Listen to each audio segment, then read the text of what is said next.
Participez au grand jeu Palme d'Or, le goût de la vie. Votre avis nous intéresse. Écrivez-nous et dites ce que vous pensez de Palme d'Or. Les meilleures lettres pourront gagner jusqu'à 50 000 francs CFA si vous joignez le bouchon vert de Palme d'Or. Grand jeu, le goût de la vie, 01 BP 3067, Abidjan 01.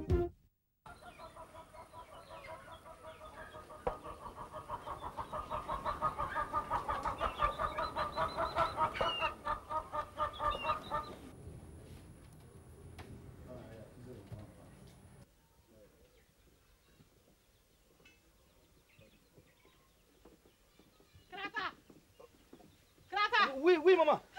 Mais où tu es? Depuis là, je te cherche. Me voici, maman. Vraiment, Krafa. Toi, tu ne vas jamais changer, Krafa. Toi qui es l'aîné de mes enfants, là. Hein? On dirait que tu es bête. Aïe. Oui. Comment tu peux m'insulter comme ça? Tes petites soeurs viennent d'aller sur Abidjan ce matin. Elles sont allées trouver mon frère Zago à Abidjan. Pour leur trouver du travail, pour devenir quelqu'un. Toi, tu es ici, là. Tu fais quoi? Maman, ce que je gagne dans ça là, mais c'est trop. Hein? Depuis tu fais ça, tu as eu quoi? Tu as fait quoi de bon? Mais puis tu es là, c'est trop, c'est tout. Mais maman, si je reste ici, c'est bon. Hein? Les gens nous demandent de venir ici, toi tu me demandes de partir. Hein? Qu'est-ce que je vais aller chercher en ville? Il y a trop de chômage, le banditisme. Maman, pardon. Qui t'a dit que si tu vas à Abidjan, tu as chômé? Mon frère Zagou est devenu ministre. Si toi, Krafa, tu arrives à Abidjan aujourd'hui là, il va te mettre dans le bureau climatisé. Tu seras payé tous les frais du bois. Tu vas gagner ta vie correctement. Au lieu de rester ici à ne rien faire. Mais là, tu ne peux pas changer un peu? Mais maman, changer comment? C'est si je gagne ma vie. Zago, c'est Zago. Lui, il a tout fait pour être ministre. Il faut que moi aussi je cherche ma vie. Mon frère. Faut pas insulter mon frère. Tu as compris? C'est quoi? Non, maman, en tout cas, ça là, c'est maman. Moi, je suis pas d'accord. Hein. Tu n'es pas d'accord pourquoi? Vraiment, quand on dit que tu es bête là, c'est aujourd'hui je vois ça. Comment tu peux faire un enfant et puis être bête comme ça? Tes propres petites soeurs là, elles sont plus intelligentes que toi. Monsieur Hassan, hein? Oui, ma très chère dame de moi, je suis très heureux que vous soyez là. Merci, monsieur. Merci, monsieur. J'ai demandé qu'on se voit très tôt ce matin parce que nous devons avoir une séance de travail. Oui, monsieur. La mission qui nous a été confiée, elle est tellement délicate que il faut se préparer. Oui, monsieur. Bien sûr. Alors, comme vous êtes les doyens, les pionniers de ce ministère, je sais qu'avec vous, je peux bien préparer le combat, c'est ça? Oui, monsieur. Vous pouvez compter sur nous. Ah, d'accord. Monsieur le ministre, dans la vie, il faut toujours avoir de l'espoir. Tant que tu vis, il y a de l'espoir. Nous voilà aujourd'hui. En tout cas, moi, j'ai jamais pensé qu'un jour on serait au pouvoir. C'est vrai qu'on a toujours lutté, mais... Et puis, il faut dire aussi qu'il y a des gens qui ont toujours pensé que c'est à eux seuls que Dieu a donné le moyen d'être bien. Ah oui. Ah oui. C'est vrai, on a toujours essayé, mais on s'est dit... Je vous fais cette confidence. Pendant qu'on luttait, on notait certains comportements comme ça et on disait tous en cœur que le jour que nous serons au pouvoir, nous allons régler les comptes. Parce qu'il y a eu certains comportements que nous avons notés. Et je crois bien que ce moment est arrivé. Bien sûr. Des comptes seront réglés. Absolument. Et donc, je vous demande de me dresser la liste de tous ceux, enfin, tous ceux que vous suspectez comme des individus opposés à nous. Mais, monsieur le ministre, on n'a même pas besoin de dresser une liste. D'accord. Oui, ça me fait pratiquement 8 ans dans ce ministère. Je sais qui est de notre parti et qui ne l'est pas. Ah oui. Depuis les élections présidentielles, on a certains collègues qui ne nous disent plus bonjour. Dans ce département. Dans ce ministère. Qui parlent mal de vous. Qui disent du mal du président de la République. Qui disent du mal de notre parti. Ah bon? Pouvez-vous me dire leur nom, s'il vous plaît? Vous ne pouvez pas imaginer, monsieur le ministre. Je vis une vie infernale au secrétariat avec Gueguessi. La seconde secrétaire là? Elle est espionne. Ok. J'aborde dans le même sens qu'elle. C'est vrai que moi, ça fait 15 ans que je suis là et ce qu'elle dit, c'est la vérité. Hein. Il y a des gens qui sont un peu trop zélés ici. Je citerai même le directeur financier qui, enfin, c'est un homme très dangereux. Mais directeur financier, Oui, l'actuel là? Oui. C'est un homme très dangereux, monsieur le ministre. Il faut vous méfier de lui. C'est quelqu'un qui est capable de vous faire des petits coups dans le dos, rien que pour vous créer des problèmes. Très bien. Et même, Ah bon? oui, monsieur le ministre, et même, c'est ici on l'appelle compte arabe, parce que ses comptes ne sont jamais clairs. Il est spécialiste des surfacturations. Et le directeur financier, vous pouvez me dire son appartenance politique? Il n'est pas de notre bord. En plus, il n'est pas de notre bord. Il n'est pas de notre bord. Il est de l'autre côté. Très bien. Moi, je ne sais pas, depuis là, ça fait combien de mois vous êtes là, je ne sais pas ce que vous attendez pour vider ces personnes-là.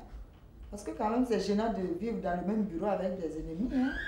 Bien, je vous ai bien compris. Ma mission ici, c'est de réussir. Nous n'avons pas droit à l'erreur. Et pour y parvenir, je ne peux pas composer avec des éléments qui pourraient, comme l'a si bien dit M. Hassan, me jeter des pots de bananes sur les pieds. Il n'y a pas de problème, monsieur le ministre. De toutes les façons, moi-même, j'ai des petits protégés là qui peuvent bien remplacer les personnes un peu trop zélées dans le service. D'accord. Pas de problème. Tout à l'heure, nous allons avoir une réunion avec tout le personnel et un seul point à l'ordre du jour. C'est le réaménagement du service. Monsieur Guédé, je vous ai fait appeler parce que j'ai parcouru votre dossier. Il est bon, consistant et fiable. Ah, merci bien, monsieur le ministre. Je vous donne le marché. Merci bien, monsieur le ministre. Ah, si je m'attendais à ça. Donc, j'avais prévu même 30% pour votre commission, monsieur. Pardon? 30%. Le 30%, c'est pourquoi, monsieur Guédé? Pour votre commission, monsieur le ministre. On fait ça habituellement avec les autres ministères. Et vous pensez que si je prends 30% sur votre budget, vous pouvez terminer les travaux? Oui, monsieur le ministre. On fait ça habituellement avec les autres ministres. Ah non, là, je vous arrête, monsieur Guédé. Hein? Ah oui, avec moi, c'est pas possible. Monsieur le ministre, Je suis... Non, non, écoutez, monsieur Guédé. Je vous ai donné le marché, ce n'est pas parce que vous êtes un ami, un frère ou une connaissance. Je vous ai donné le marché parce que vous êtes compétent, selon le dossier que j'ai. Ces affaires de dessous des tables, que ça cesse, monsieur Guédé. Ces pots de vin, c'est terminé. C'est aussi ça, la nouvelle République. Mais, monsieur le ministre, 30%, ça fait bien 75 millions. Oui, on dirait que monsieur le ministre n'a pas l'argent. Je suis là pour travailler. 75 millions, gardez-les pour les travaux. Merci bien, monsieur le ministre. Monsieur Guédé. Oui. Vous avez eu le marché. Vous avez un délai pour faire les travaux. Oui, monsieur le ministre. Si vous ne respectez pas, je vous arrache le marché. Non, pour ça, monsieur le ministre, vous pouvez compter sur moi. Hassan. Oui, monsieur. Qu'est-ce que je peux faire pour vous, monsieur Hassan? Monsieur le directeur financier, je suis venu vous dire merci pour le prêt que vous m'avez fait l'autre jour. Oh, pas de quoi, mon cher Hassan. C'est ce qu'on appelle la solidarité. Hein? C'est entre nous. Moi, c'est un petit geste que je fais pour vous, pour te rendre service. Mais il y a vraiment de quoi vous dire merci, parce que il paraît qu'avec le changement, hein, on n'aura plus droit à ces prêts. Oh, si. Monsieur Hassan, quand vous sentirez le besoin, vous revenez me voir, je vais vous rendre service, autant que vous voulez. Il faut dire aussi que, bon, en fait, c'est pour bavarder un peu avec vous. Vous savez, de nos jours, hein, dès que tu commences à parler avec quelqu'un, tout de suite, il te demande de quel bord tu es, de quel parti. Alors qu'avec vous, hein, on n'a jamais su de quel parti vous êtes. On dirait que vous ne faites pas la politique. Je ne fais pas de politique. J'ai remarqué que vous lisez beaucoup les journaux, que ce soit de droite, de gauche, du centre. On dirait qu'avec vous, il n'y a pas de différence. Pas du tout, mon cher Hassan. J'ai retenu une phrase célèbre chez les journalistes. Je ne m'y connais pas beaucoup en journalisme. Mais tenez, la convergence des idées divergentes est signe de vérité historique. Ça, c'est vrai. Alors, pour moi, je lis tous les journaux. C'est pour m'informer, simplement m'informer. Je ne fais pas de la politique. Alors, vous pouvez en être sûr. En tout cas, c'est la meilleure des attitudes à adopter, hein, je pense. Bon, je vais vous laisser à vos journaux. Extraordinaire, Aksan. Moi, je ne peux pas faire la politique.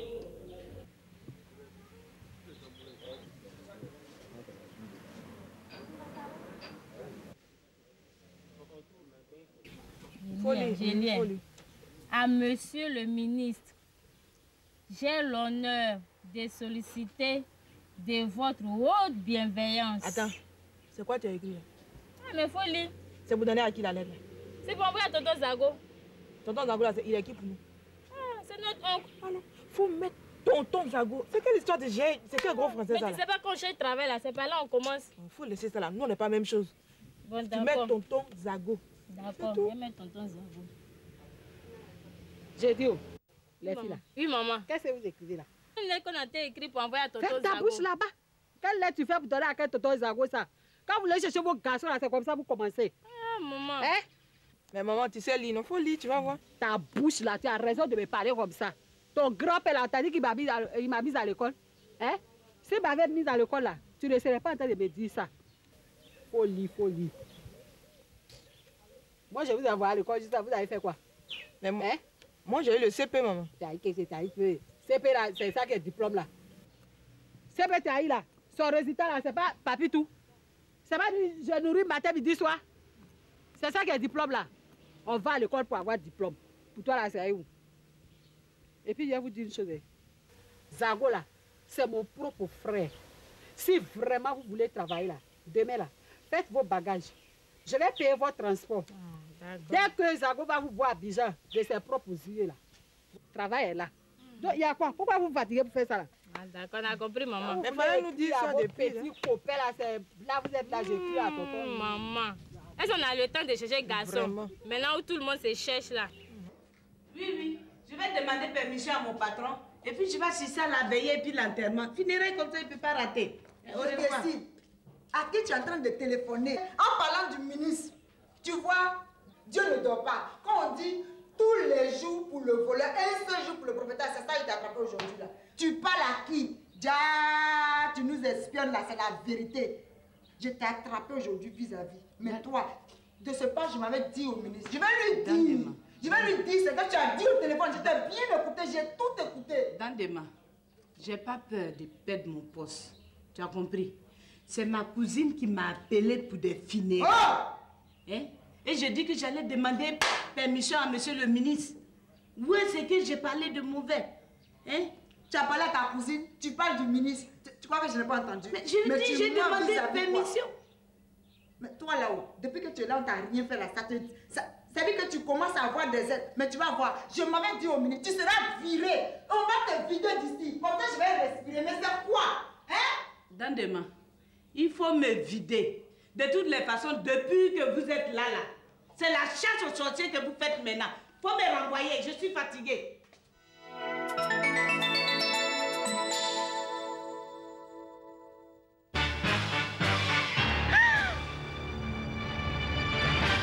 Éliminer les cafards, c'est souvent une mission impossible. Voici Red Rouge, le nouvel insecticide anti-cafard. Grâce à sa formule exclusive, Red Rouge tue instantanément. Regardez, Red Rouge élimine les cafards instantanément, alors qu'avec un autre insecticide, les cafards continuent à bouger. Nouveau Red Rouge, tue les cafards instantanément. Red tue Red instantanément.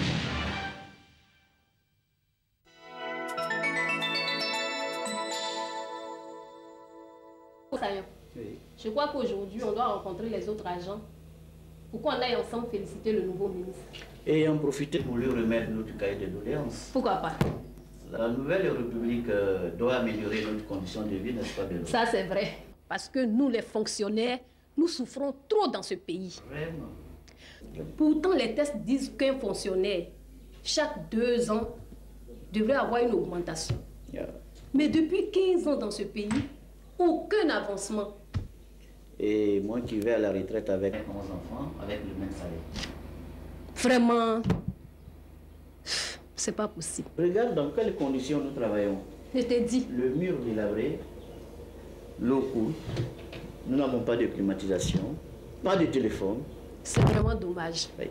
Mais Passagnon, j'ai vu dans un dossier un appel d'offres Il paraît qu'ils vont refaire tous les bureaux. Les murs, la peinture, les moquettes, tout et tout. C'est très bien. Et ce ministre, je sens qu'il est venu pour travailler. Oui, il est venu pour travailler. C'est qu'il aura un changement dans ce pays. Oui. Bonjour, messieurs, dames. Bonjour. Au cas où vous ne le sauriez pas, je vous informe que nous sommes dans la Nouvelle République. À partir d'aujourd'hui, le travail, c'est le travail. Les heures de boulot, 7h30, 12h, 14h30, 18h. Les histoires d'absence, de lassisme, c'est terminé. Je vous ai à l'œil. Passe à nous. Passe à nous. Mais il dit quoi?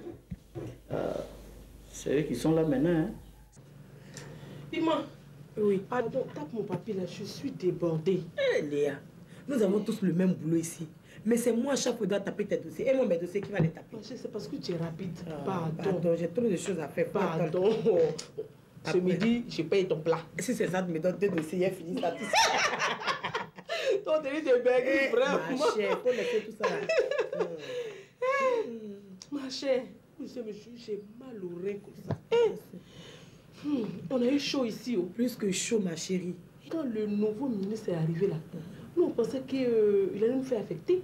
Parce que quand les ministres sont nommés là, ils viennent avec leur staff. Oui. C'est-à-dire secrétaire, directeur, tout. Mais lui, vraiment, il nous a gardés. Je suis étonnée.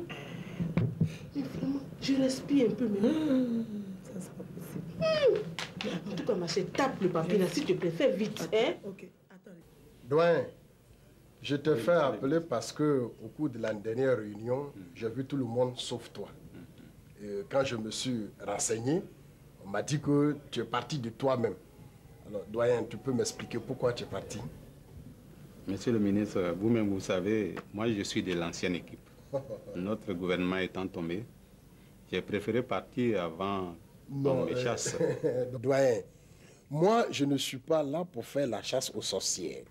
Je veux travailler avec tout le monde, collaborer avec tout le monde. Tu vas reprendre ton poste. C'est de par ton travail que nous allons juger. Ouais, je suis jeune et j'ai besoin de l'expérience des doyens comme toi. Je crois que dans l'avenir, je vais te nommer comme conseiller. Mais pour l'heure, au boulot. Merci, monsieur le ministre, de me faire confiance. Non, pas de quoi, tu es un doyen. Vous pouvez compter sur moi. D'accord. Au boulot, doyen. Merci, monsieur le ministre. Zota? Zota! Oui, Amélie, toi tu aimes ça. Moi, j'attends mon gars qui vient me chercher. Qui ça? Qui est-ce qui vient te chercher? Mon gars, celui qui vient tous les jours. Celui qui se déplace en haut? Oui. Celui qui porte des guines et des t-shirts? Ah non, c'est fini ça, Zota. Mais pourquoi? Moi, je l'aime. Mais non, on a changé de vie. On a changé de standing. On doit changer de classe. Et pour cela, tu dois changer ton petit copain. Oui. Tu dois sortir avec un fond de grand type. Ça, c'est vrai. Alors? Et puis, il porte toujours même guinda. Même guinda. Et puis, non. Change ta manière de parler. Roule les airs comme ça. Les airs. Roule les airs, ça dit choco. Ah, d'accord. Mais tu choco maintenant, quoi. Oui. Voilà. Alors, qu'est-ce qu'on doit faire? Prends une feuille et un stylo à bille. Oui. Comme ça, on va noter tous nos projets. Oui, d'accord, il n'y a pas de problème. Ça, c'est le cahier de notre petit frère. Ah ben vas-y. Voilà. Faut noter pour ne pas qu'on oublie.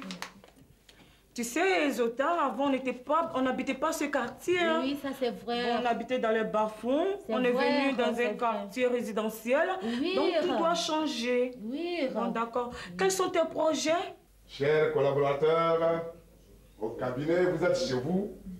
À mon domicile aussi, vous êtes chez vous. Merci, monsieur le ministre. Merci, monsieur le ministre. Ne vous gênez pas. Bah, asseyons-nous.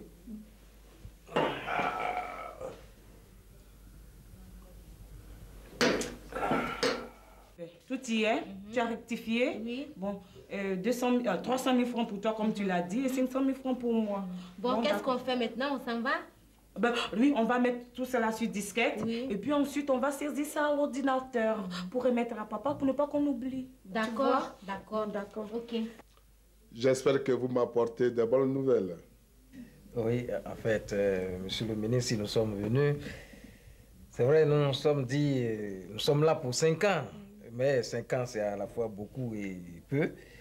Et puis bon, c'est de maintenant qu'il faut préparer les élections prochaines. Ah,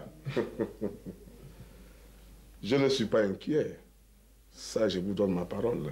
Bon, je crois que je vous ai accordé 30 minutes. C'est largement suffisant.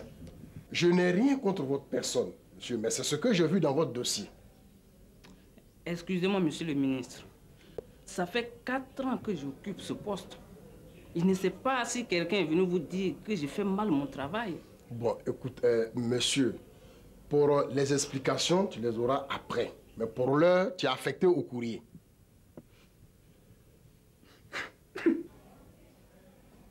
Non, ça ne sert à rien de pleurer, parce que je ne suis pas là pour faire du favoritisme, ni du sentimentalisme.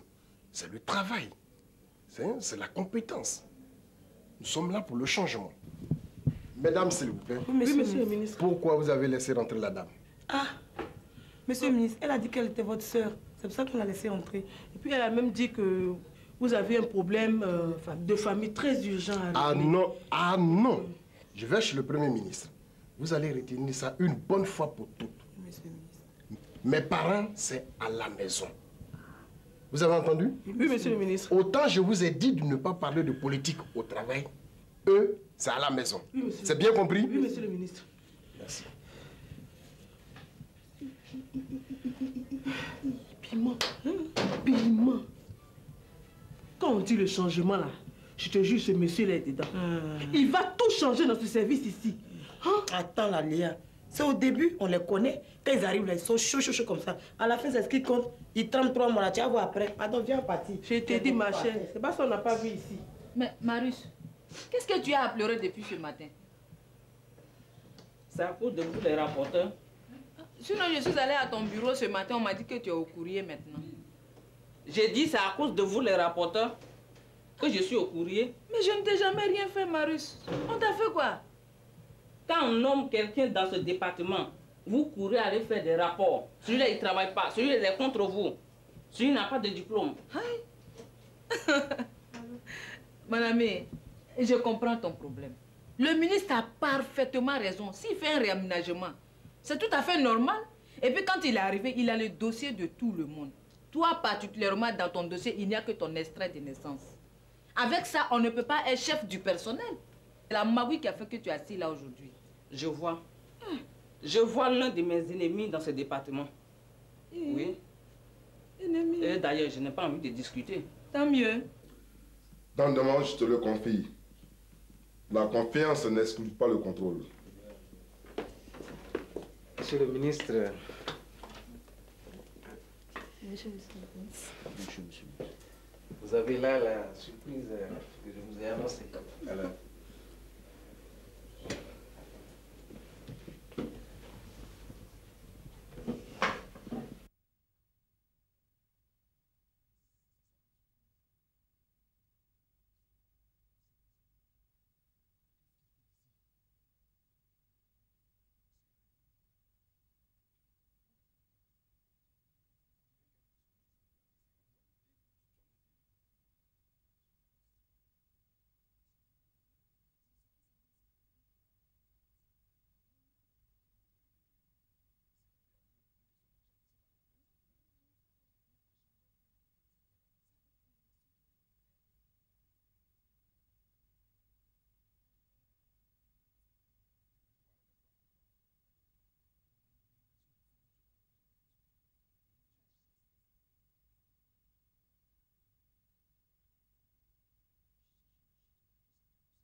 Chèque!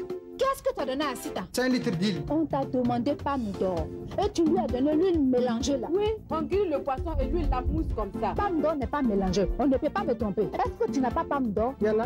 Alors, ah, voilà. Regarde, c'est pas la même chose. Pomme d'or est claire. C'est une huile 100% palme. Pardon, madame, mais je suis trompé. Vous pensez que vous pouvez nous vendre n'importe quoi? Je vais faire attention maintenant. Il faut prendre pomme d'or. C'est bon pour la cuisine et c'est bon pour la santé. Riche en vitamine E, sans cholestérol. Femme là, on peut plus les blaguer. Avec Palme d'Or, bien vivre, on y prend goût.